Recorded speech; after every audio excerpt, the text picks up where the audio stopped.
જય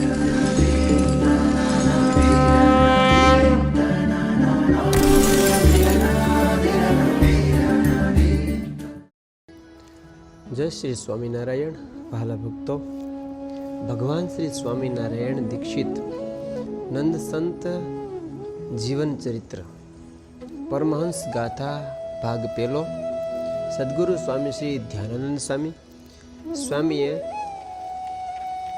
ગ્વાલિયર શહેરમાં શ્રીજીએ સભા જીતાડી એનો પહેલો ભાગ પૂરો. હવે એના બીજા ભાગમાં જોઈએ તો વિશાળ સભા ભરાઈને બેઠી છે.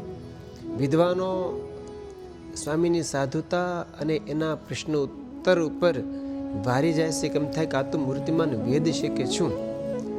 હવે પછી સ્વામી કહે કે જેને જે પ્રશ્ન પૂછવો હોય તે પૂછો.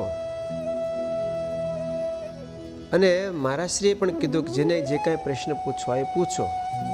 પછી કાંઈ કોઈ પૂછી શક્યા નહીં અને ઊભા થઈને ચાલવાની તૈયારી કરે ત્યારે મહારાજશ્રીએ તે સૌને દક્ષિણાઓ આપી. તે લઈને રાજી થયા થકા પગે લાગીને આનંદ પામતા થકા રાજા પાસે ગયા અને તમામ વૃત્તાંત વાર્તા વિસ્તારે કહીને સંભળાવી. તો તે સાંભળીને રાજા જીવાજીરાવ પોતાના દિવાન ફોજદારે સહિત હજારો માણસોએ વીંટાળેલા થકા મહારાજશ્રી અને સંતોને પગે લાગવા આવ્યા અને પોતે આવતાની સાથે વિનયની સાથે સભામાં બેઠા છે. પ્રથમ સર્વ સમાચાર પૂછ્યા, ધર્મ સંબંધી ઘણી બધી ચર્ચાઓ કરી. તે જોઈ સાંભળીને રાજાના મનમાં અતિશય આનંદ થયો અને કહે છે, ઓહો, આ હળાહળ કળિયુગને વિશે આવા આચાર્ય મહારાજ કનક કામિનીનો ત્યાગ કરી જીવન જીવનારા એવા મહા ત્યાગી સાધુ, પ્રગટ ભગવાન વિના બીજે આવું હોય નહીં. જ્યાં પ્રગટ ભગવાન હોય ત્યાં જ આવા મહાન સત્પુરુષો હોય. પ્રગટ ભગવાન વિના બીજે ક્યાંય આવા સાધુ ગોતવા જે જડે નહીં. આ તો અંતર્યામી છે, સૌના દુઃખના હરનારા છે, સૌને મહાસુખના કરનારા છે. માટે આ સત્સંગમાં આજે ભગવાન આવા સંતો દ્વારા, આચાર્ય દ્વારા પ્રગટ છે. મને એની સેવાનો લાભ મળ્યો છે, મારા મોટા સદભાગ્ય છે. આમ સમજીને તેઓ સંતો ભક્તો આચાર્યશ્રી અને સંઘની સાથે સેવામાં જોડાઈ ગયા. હવે આ બધા મુક્તો છે એમ પોતાના મનમાં નિશ્ચય કરી સંઘને 17 દિવસ સુધી પોતાના ગામમાં રાખ્યા. નિત્ય નવી નવી રસોઈ કરાવે, સંતોએ સહિત ભગવાનને મહારાજશ્રીને બધાને જમાડે અને મહાઅલૌકિક લાભ લીધો. ગ્વાલિયરના આ મહારાજા જીવાજીને લાખો લાખો ધન્ય છે.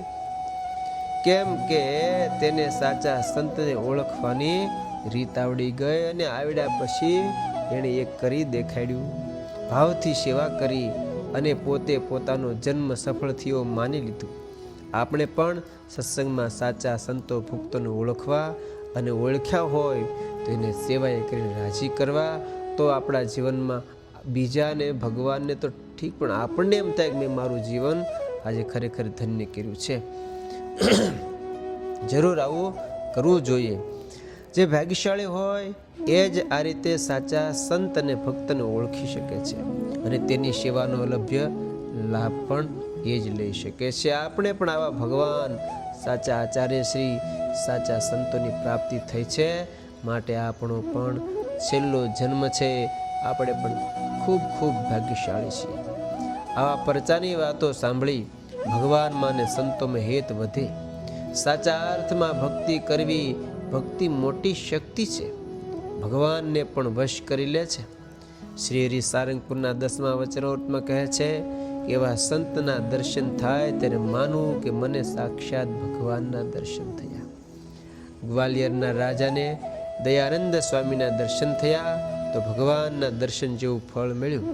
આપણે પણ ભગવાન પરાયણ સંતના દર્શન થાય ત્યારે દિવ્ય ભાવ રાખીને દર્શન કરીએ તો આપણને પણ સાક્ષાત ભગવાનના દર્શનનું ફળ જરૂર મળે છે. સહજાનંદ સ્વામી મહારાજની જય.